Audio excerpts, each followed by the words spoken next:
राधे राधे। राधे राधे महाराज जी। महाराज जी, जब हम लोग पूरी ईमानदारी से अपने काम अपने रिश्तों को निभाते हैं, उस मेहनत का फल नहीं मिलता, फिर भी हम पूजा पाठ करते हैं पूरे दिल से, बट महाराज जी कभी कभी विश्वास। आप हमें बताओ, अभी खेती बोओगे तो आज ही रोटी दाल उसकी पालोगे क्या? किसका प्रश्न है? अभी खेती बोओगे, गेहूं बोओगे तो आज ही रोटी बना लोगे क्या उसकी?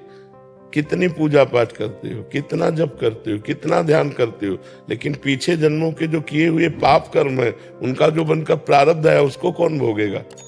पीछे की फसल अभी खाओ और अभी की फसल आगे मिलेगी। संत महात्माओं की तुलना में तुम कितना भजन करते हो?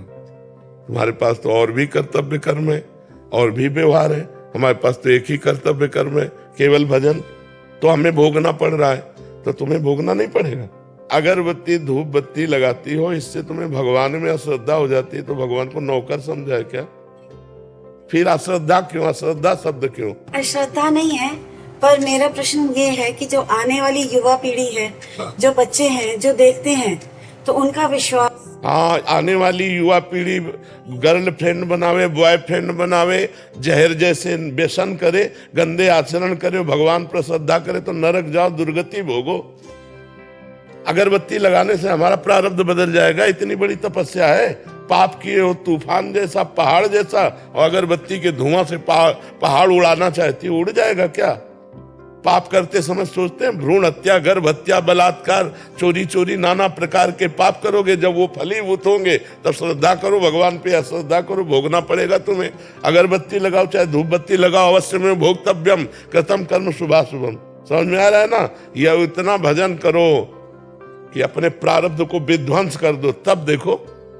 अरे 2-4 माला घुमा लिए, अगरबत्ती लगा, धूप बत्ती है, भगवान को धूप बत्ती चाहिए, भगवान को अगरबत्ती चाहिए, तुम्हारे अच्छे आचरण होने चाहिए। वर्तमान में अच्छे आचरण नहीं है। ईमानदारी से बोलो, जितने लोग बैठे हो, इस जन्म में अगर तुमको न्यायाधीश तुम्हारे कर्मों का आचरण का बना दिया जाए, तो तुम कितना अपने को दंड दे सकते हो? खुद न्यायाधीश बन के देखो तुमने कितनी गलतियां की है और क्या दंड तुम्हें मिला? कुछ नहीं। भगवान की कृपालुता की तरफ देखते हो? नहीं देखते हो। अनंत जन्मों से मनमानी आचरण करते लोग चले आ रहे। अब जो उनका फल आता है, अब इस जन्म में 2-4 अगरबत्ती लगा दी और हमें भगवान पर श्रद्धा हो रही। नौजवानों रास्ता इसी बात का ना, डिप्रेशन में गए, कर ली, ये कर लिया, वो कर लिया, यही परिणाम है। अश्रद्धा का परिणाम यही है। तुम अपने आचरणों को ना देखो, भगवान को देखो।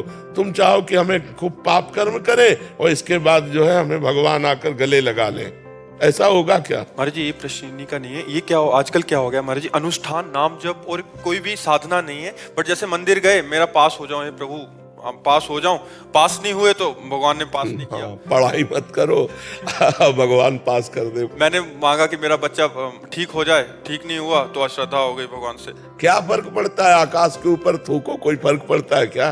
तुम्हारे मुंह पे छिट्टियां पड़ेगी आके, भगवान आकाश के समान महान है, उनको क्या फर्क पड़ता? उन्होंने देखो, उन्होंने आपको खेती दे दी, आपको बीज दे दिया, अब आप जो बोओगे वो आपको काटना होगा। आपने पसंद किया बम्बूल, तो बम्बूल जगेगा उसमें बोया जो आपने। दाक्षुआरा बोओगे तो दाक्षुआरा बोते हो, बम्बूल चाहते हो, दाक्षुआरा ये कैसे मिलेगा?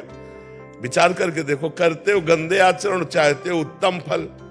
हर कार्य की सफलता उत्तम आचरण से होती है, ध्यान रखना। अगर आपका पूर्व प्रारब्ध बिगड़ा हुआ है, इस समय उत्तम आचरण करने पर भी आपकी हार होगी, क्योंकि वो पूर्व का पाप आपको परास्त करेगा। अगर पूर्व का पुण्य साथ दे रहा है, तो इस समय गंदा आचरण करने पर भी आपकी विजय होगी, क्योंकि गंदा आचरण वर्तमान में दंड नहीं देगा, ये आगे चलकर आपको दंड देगा। अच्छा आचरण आपको वर्तमान में सुख नहीं देगा, ये आगे चलकर सुख देगा। वर्तमान में आपका प्रारब्ध आपको दुख सुख देगा। मनुष्य जन्म दुख सुख भोगते हुए अच्छा कर्म करने के लिए मिला है। हमें यहाँ भगवान से किसी भी तरह की श्रद्धा और अश्रद्धा का विषय नहीं लाना चाहिए। हाँ, श्रद्धा का विषय यह है कि ऐसी परिस्थितियों में भी भगवान हम टूटे नहीं, हम आपके कृपा बल से इन दुख सुख को सहते हुए सही आचरण से चले। जैसे पांडवों का राज्य छिन गया, यहाँ तक कि पत्नी भी दांव में लग गई, लेकिन वो धर्म से च्युत नहीं हुए। 12 वर्ष का वनवास, 1 वर्ष का अज्ञातवास, लेकिन धर्म से च्युत नहीं हुए। ये भगवान की कृपा। उन्होंने कभी भगवान को नहीं कोसा, हम लोगों की क्या आराधना है, बेमतलब भगवान पर श्रद्धा की बातें करते रहते हैं। भगवान क्या है, महान है, वो एक महान पावर है। आप अब देखो, बिजली को गाली दो, कनेक्शन सही हो ना, आपके बोर्ड में बिजली आ रही है, आपने 2 तार ऐसे लगाए और वो कनेक्शन सही नहीं हुआ, अब ऑन ऑफ करते रहो, बल्ब सही है, तार भी सही है, प्लग भी सही है, बोर्ड में बिजली है, लेकिन वो ऑन नहीं होगी, जलेगी नहीं। क्यों? कनेक्शन सही नहीं। वो पावर है, परमात्मा पावर है, उससे सही कनेक्शन करो, सही आचरणों के द्वारा, पवित्र भोजन, पवित्र आचरण, पवित्र विचार, पवित्र नाम जप करते हुए, तो देखो आपके अंदर पावर आ जाएगा। बड़े से बड़े दुख को मुस्कुरा कर सहोगे और जय बोलोगे, अश्रद्धा नहीं होगी, जय बोलोगे। देखो ठाकुर हरिदास जी चैतन्य महाप्रभु के परिकर में हरे कृष्ण 3 लाख नाम जप करते हैं। यवन बादशाह को काजियों ने भर दिया तो उनको बंदी बना लिया गया और कहा गया कि आप यवन कुल में जन्मे हो, तो उनको सजा दी गई 22 बाजारों में कोड़े मार मार करके उनको मृत्यु दंड।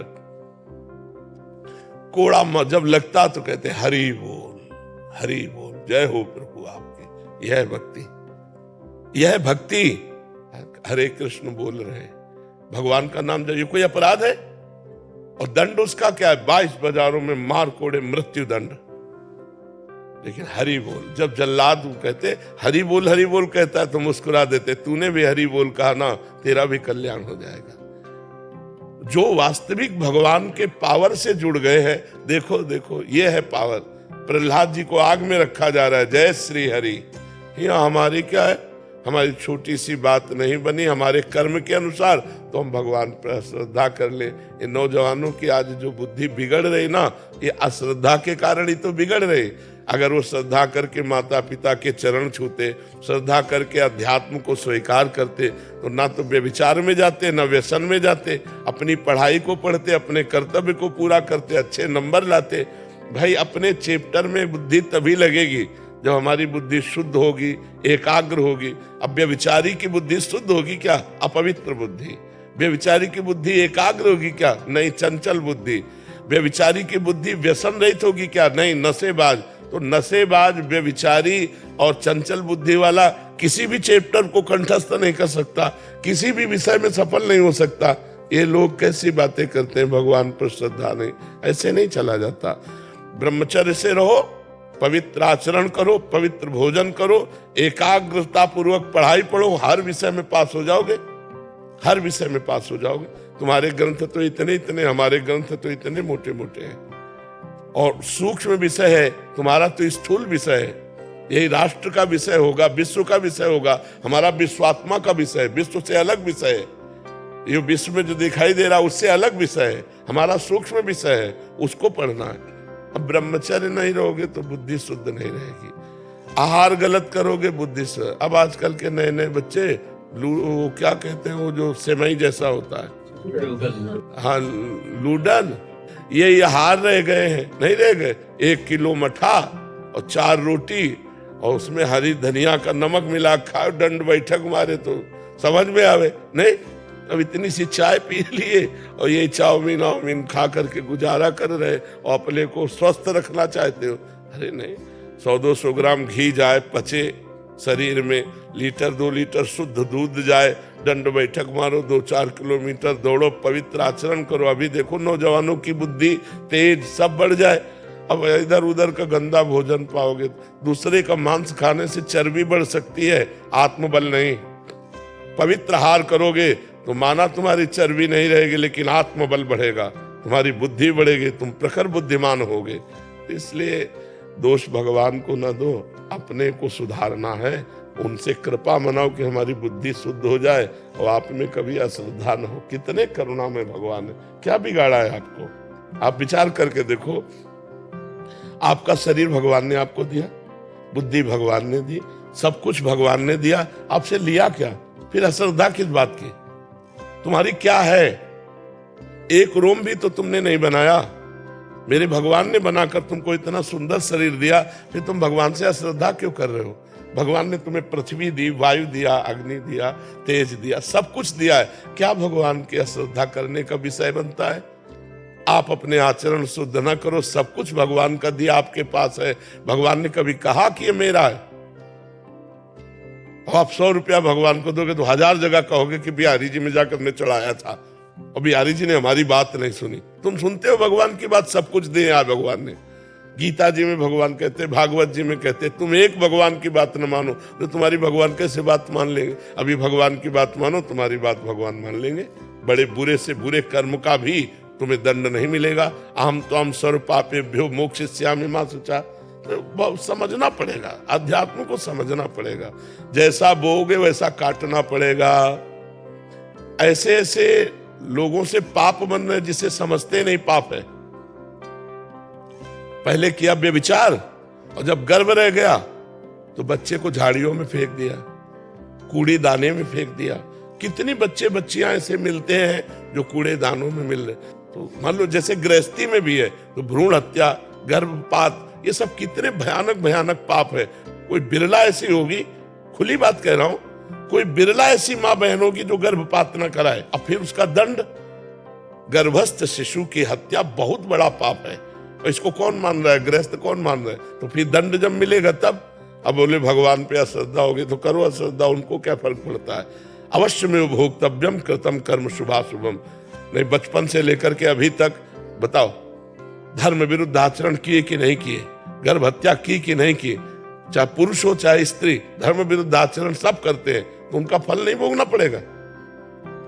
बाद में कहो कि हम मंदिर में जाके कह दें कि भगवान मेरी बात सुन लो। कैसे सुन लेंगे? तुमने भगवान की बात सुनी? भगवान जब कह रहे हैं कि 25 वर्ष तक ब्रह्मचर्य रहो, फिर जब ब्याह हो जाए, पाणी ग्रहण हो जाए, जय जय वर्ष में, तो गृहस्थी धर्म में फिर अपने ब्रह्मचर्य को तोड़ो। कौन रह रहा है?